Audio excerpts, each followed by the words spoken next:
that while we breathe, we hope. And where we are met with cynicism and doubt, and those who tell us that we can't, we will respond with that timeless creed that sums up the spirit of a people. Yes, we can. Hello. You people know a lot about trucks. Bing, bing, bong. From This American Life and WBEZ Chicago, it's Politics and Bros. Maybe we'll start thinking about taking their press credentials away from them. What the hell is going on?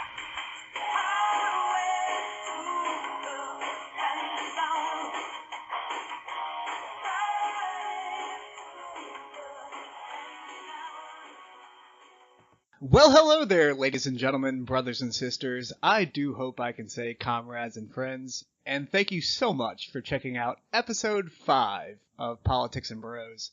Skipping this podcast schooner and coming at you from the studios of my apartment in Old Town Alexandria, my name is Ryan Teichler, and joining me as he does from the Pigtown neighborhood of Baltimore, Maryland, it's Michael the Snake Mon. Hello, Michael! Hello, Ryan. Glad to be back. New week, new world order. Nailed another intro, Michael. That's right. God, I'm good. Well, so can you believe Trump has been president for 24 days? Why does it feel like it's been a year and a half?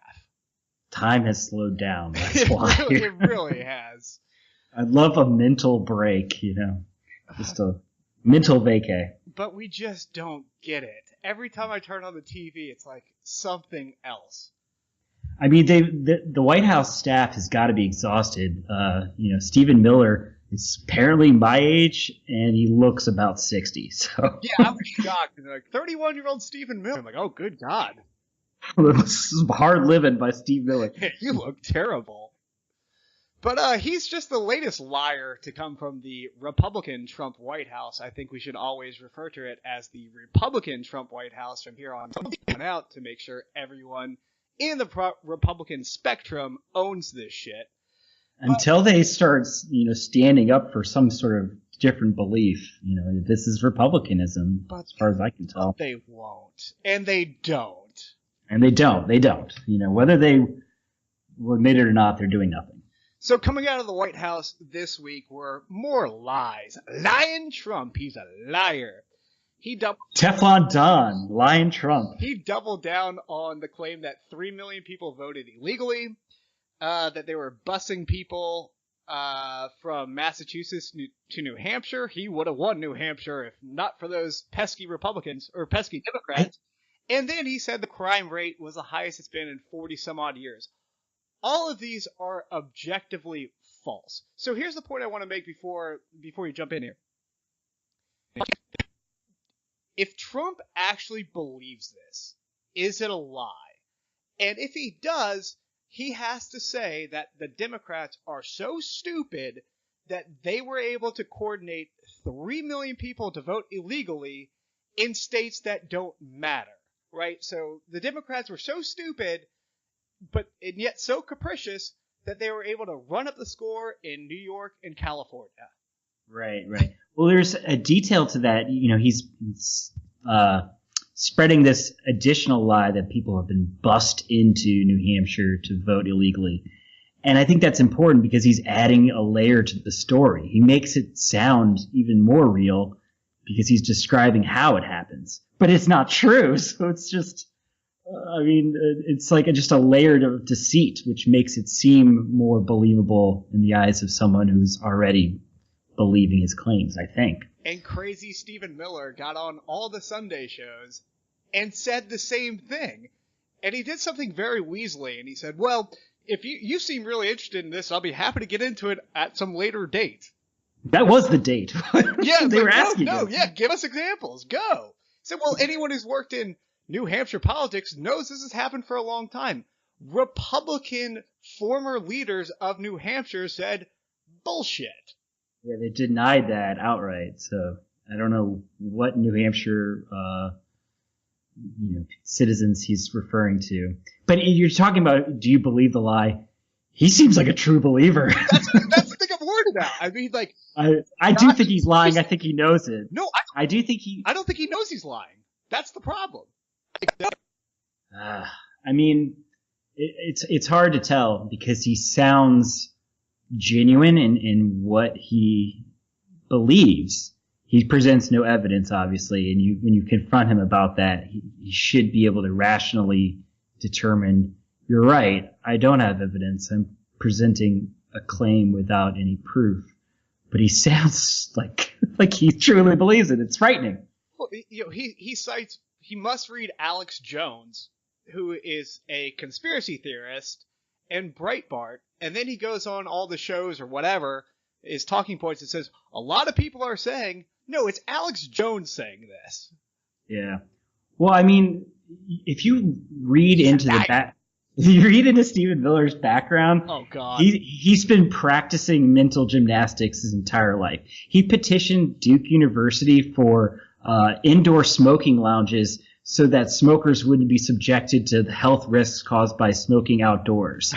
I mean, just imagine imagine the kind of mental gymnastics it takes to determine that the true health cost of smoking is that it must be taking place outdoors in the cold and rain.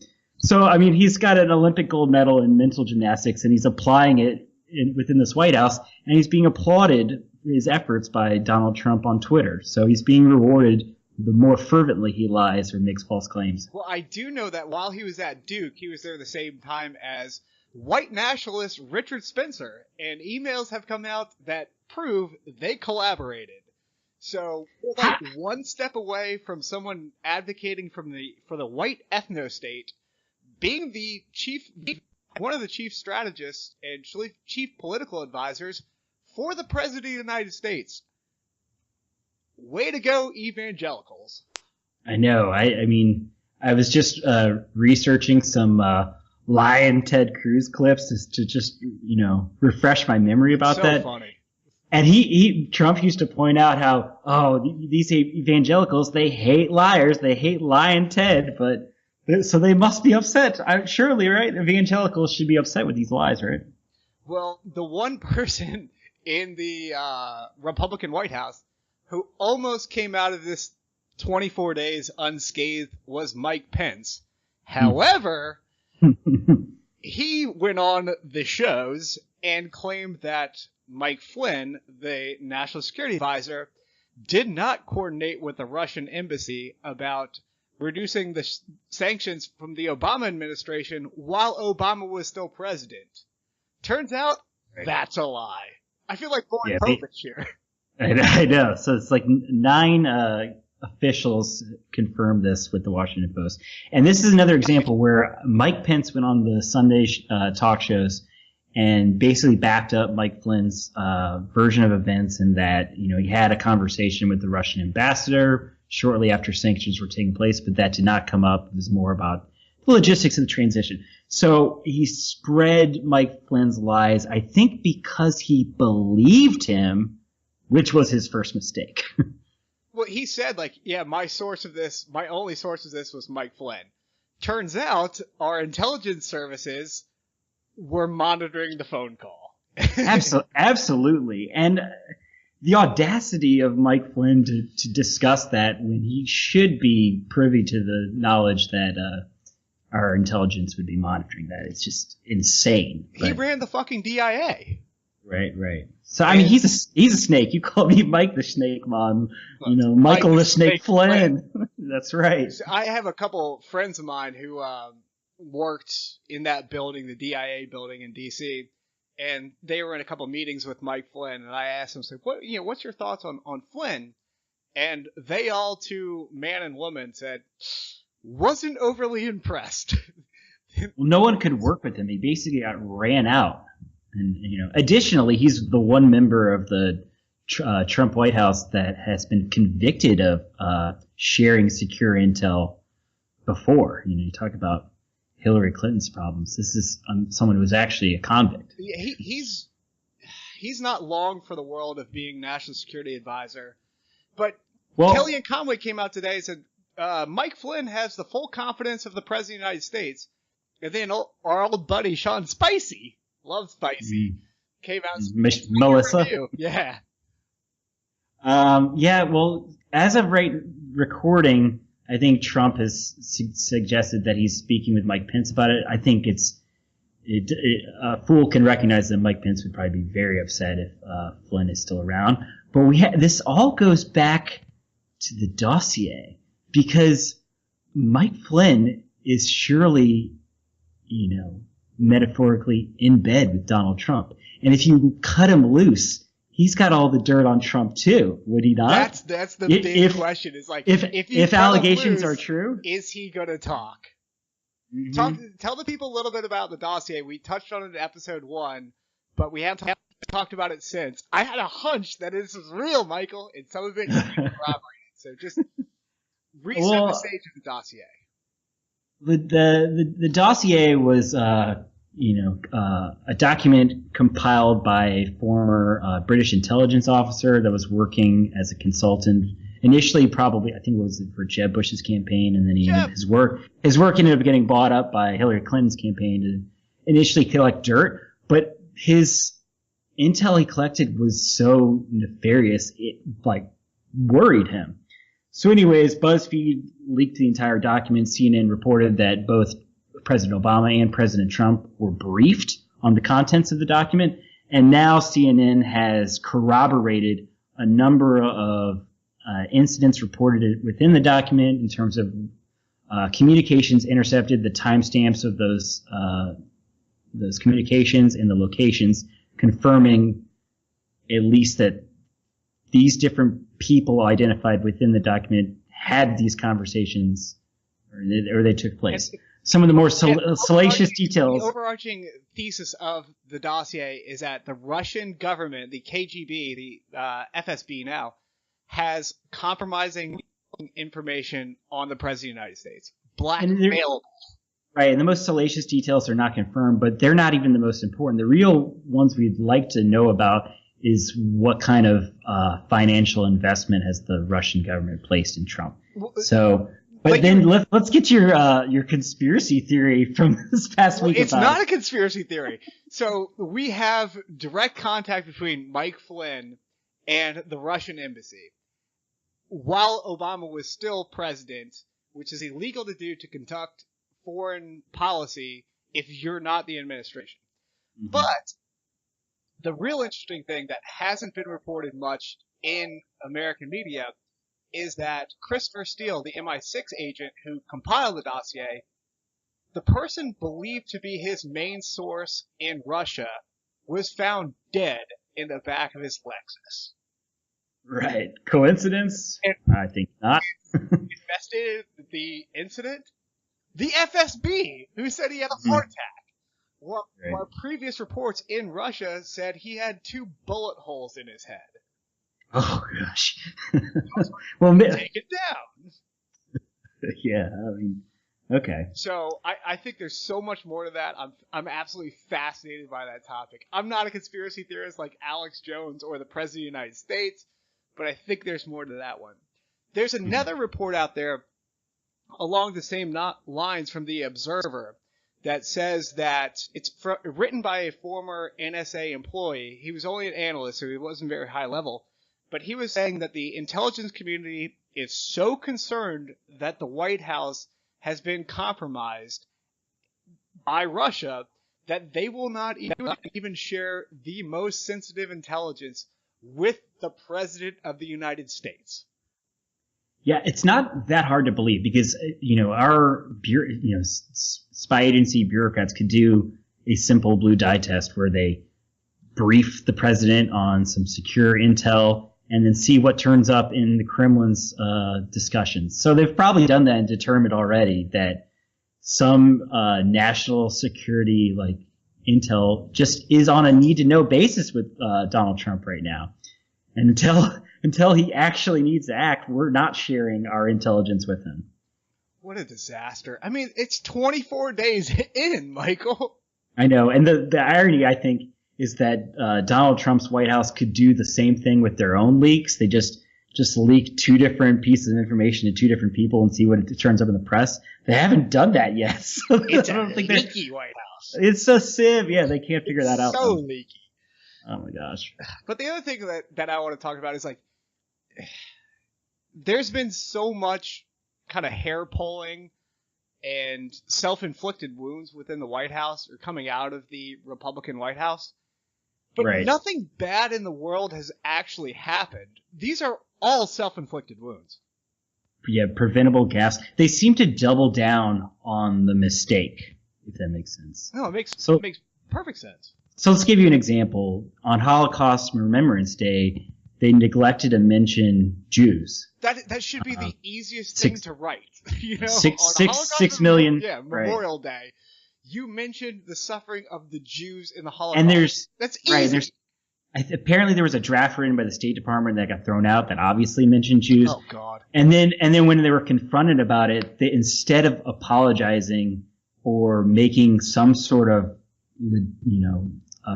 comment that is sensitive to this sort of issue, and this is like goes to Holocaust denial. Like people in certain alt-right communities applaud this sort of removal of Jews from a Holocaust remembrance statement. But they double down on it, saying, you know what, we all suffered from the Holocaust.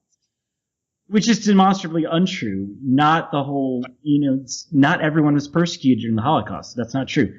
Primarily, Jews were persecuted and killed.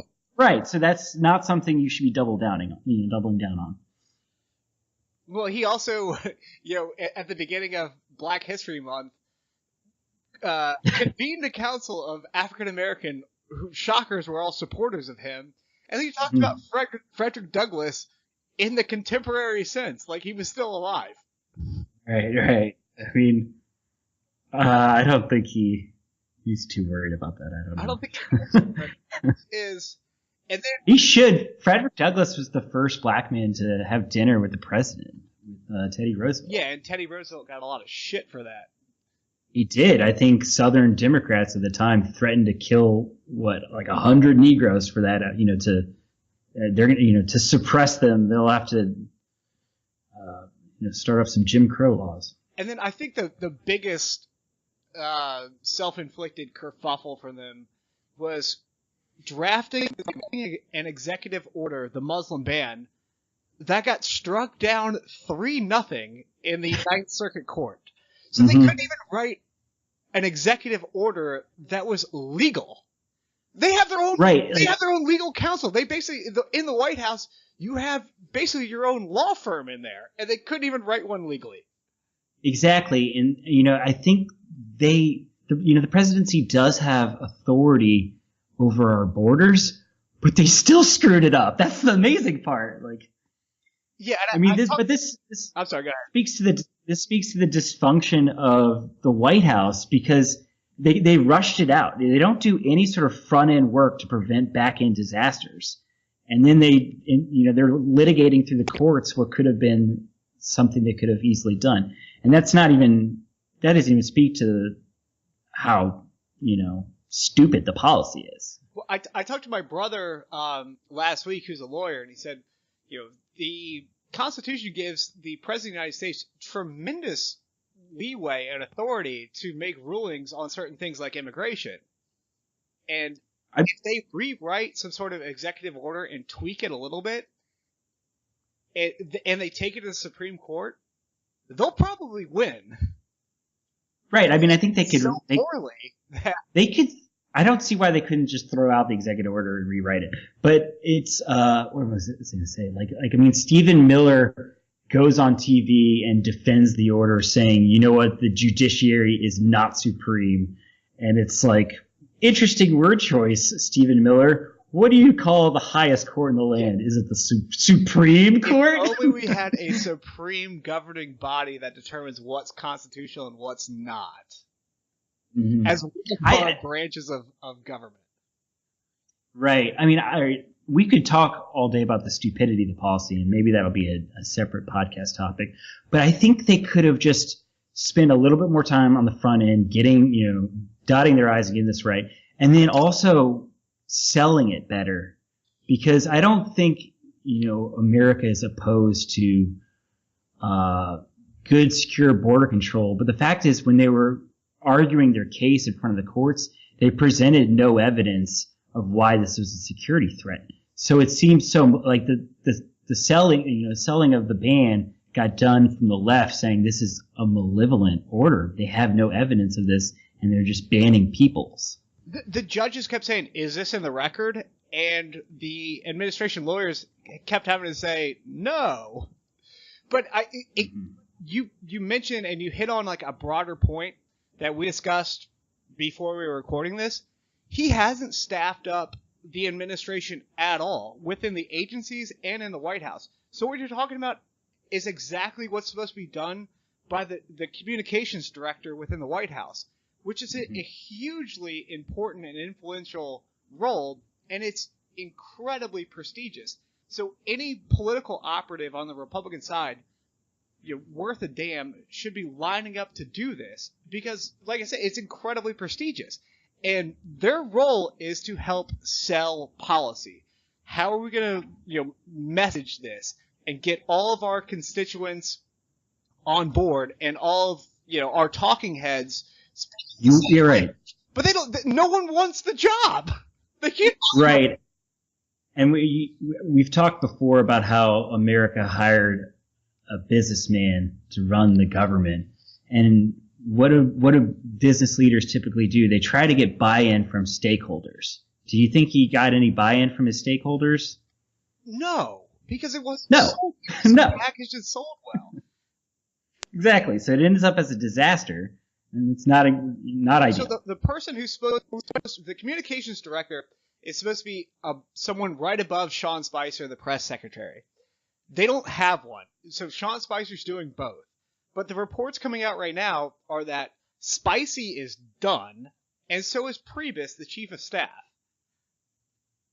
Who do you think that hurts more, Spicy or Melissa McCarthy? Oh, God, I love Melissa McCarthy. She's so good. Oh, my gosh, she's making It's going to hurt me the most for not right. Melissa McCarthy. But if that happens and Flynn's out the door and Rance and Spicy, that's going to leave like an inner working White House of Bannon, Miller, Kellyanne Conway, the president, and the vice president. Jared Kushner, too. And Jared Kushner. 36-year-old real estate developer Jared Kushner. Can he solve Middle East peace? We'll find out. Stay tuned. But apparently, so you're right. Even Jared Kushner is getting lauded because like he's actually a reasonable person. And he's an Orthodox Jew, so he doesn't work on Saturdays. And people are frustrated because they can't get a hold of him.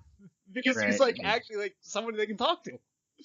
He does seem to be at a disadvantage about that. But I won't hold it against him. You want to talk about Mar-a-Lago? I do. So the Prime Minister of Japan, Shinzo Abe, had a visit this past week. Donald Trump took him down to the Winter White House in Mar-a-Lago. I think they played golf and had a lovely dinner at the country club dining room, the ballroom.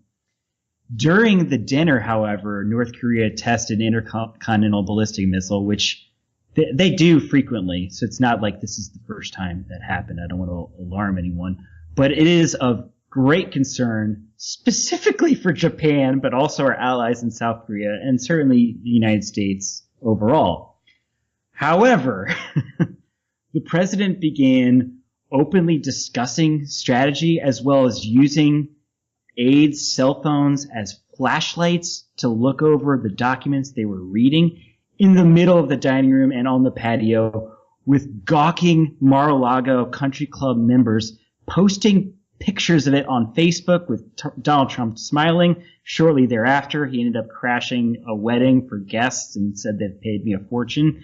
None of this happened in a SCIF room, which is what is a sensitive, compartmentalized information facility that presidents and other cabinet members typically use to maintain security for these sorts of operations. A SCIF is a room that they know is secure and not bugged. It's been 3 weeks. He's visited Mar-a-Lago several times. We knew during the transition he was expected to use Mar-a-Lago. It hasn't happened. Frankly, it's his responsibility because he's the president, but he'd rather have his picture taken doing a good job. We'll talk about pay to play, too. He doubled the initiation fee for the Mar-a-Lago club from $100,000 to $200,000, and now there's people literally who can buy access to him and sit down at the table next to him while he's having dinner with Shinzo Abe.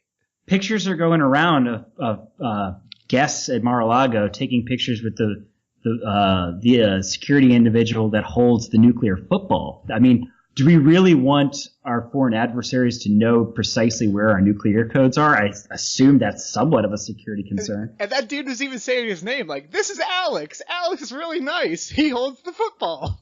I'm sure Alex is a lovely man, and Right. I bet he can pick up women in a bar talking about the nuclear football, but I don't think that needs to be on Facebook.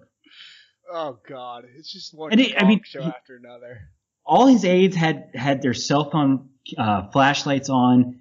I mean, if you spent a moment listening to Edward Snowden, you would realize how insecure even the best cell phones are if they've been compromised.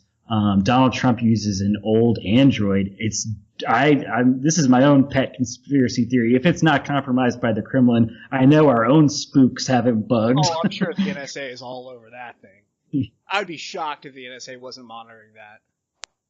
Or at least monitoring it to see if it had been compromised, but I'm sure they're on it. Right. One other thing that came out of the Winter White House, Trump gave a press conference with Shinzo Abe, and he called on two reporters from friendly press, from the friendly press pool. I forget who they both were, but both of them were, more or less Trump lackeys. Mm-hmm. And all he's doing is he's dumbing down the pool to be able to pick the questions that he's going to be asked. Mm-hmm. And this upsets you? Yeah, of course it does. It's right. If you give press credentials to Breitbart, and if you believe Alex Jones, which I don't believe a word he says that InfoWars, his media company, now has press credentials. So, you can just stack the deck in your favor and have a press conference and call on 7 people who you know are friendly to you that lie. Right, and there's gotta skate away.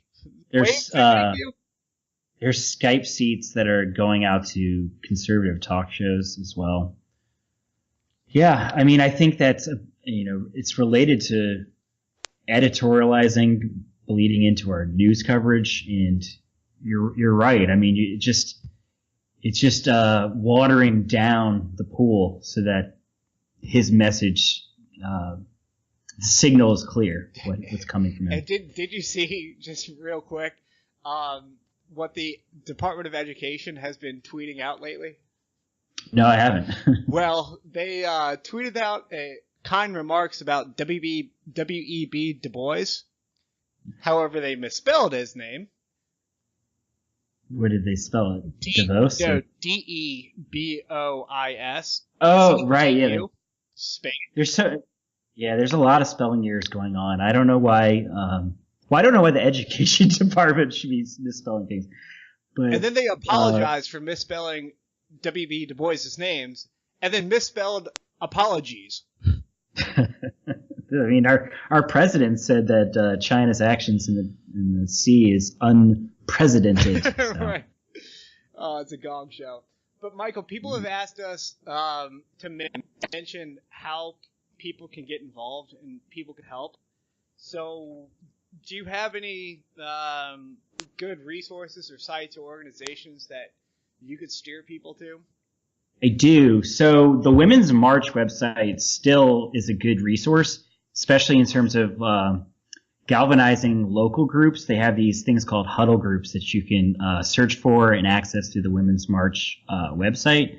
So, for example, I spoke with someone that's very interested in Virginia politics, and right now I think they're interested in the gerrymandering of Virginia. And there's a meeting 11:30 for lunch at the Sunflower Restaurant in Falls Church, and then that's Thursday this week. So what date is that? The 16th. And then Thursday night at Kilroy's in Springfield, at the Roy, 7 p.m. Additionally, I think a good resource, at least for progressive, liberal-minded people, is Swing Left, and that will help you identify the closest district with the potential to swing towards the Democrats. So I think if that's what interests you, I don't know of a Republican version of that. I'm sure they have their own ways to get that message across. But I think that's a good data-driven source to identify where people could be steering their attention. I will plug one more, and you've linked to it on our Facebook page. It's runforsomething.org. It's run by former Hillary campaign staffers. And what they do is they help people, left-leaning people from wherever you are in the country, whatever elected office you're running for, be it city council or school board or all the way up to Congress or the Senate, connect people who can help you with various aspects of the campaign. So if you don't know the right paperwork to file, or you don't know how to report your fundraising, they can help you with that. Or people said, well, I really have a great idea and I'm very meticulous so I can fill out all the paperwork, but I'm not really sure the right way to message it. You can call, there's a bunch of volunteers, I'm one of them, that you can call people and they will walk you through all of it. And it's all pro bono, and it's really meant to help new candidates get involved. Right, and I think if you're one of those people who thinks, who, me? I can't run for office. Well, look who the president is. Well, yes, you can, and if you call runforsomething.org, there are experts at every step of the way that can help you through it. So, all right, Michael, well, good enough. Tell the people where they can follow us. On Facebook at Politics and Bros, on Twitter at Politics and Bros. We're on iTunes. Please leave us a review if you like it. We're Politics and Bros. Please subscribe. 5-star rating, very important. Additionally, on SoundCloud, also Politics and Bros. If you are an Android user or prefer that platform, and then on YouTube as well. Yes, I will put us on YouTube. I screwed it up the last time, but I won't do it this time. Well, thank you guys so much for listening. We will do better the next time, but until then, bye-bye.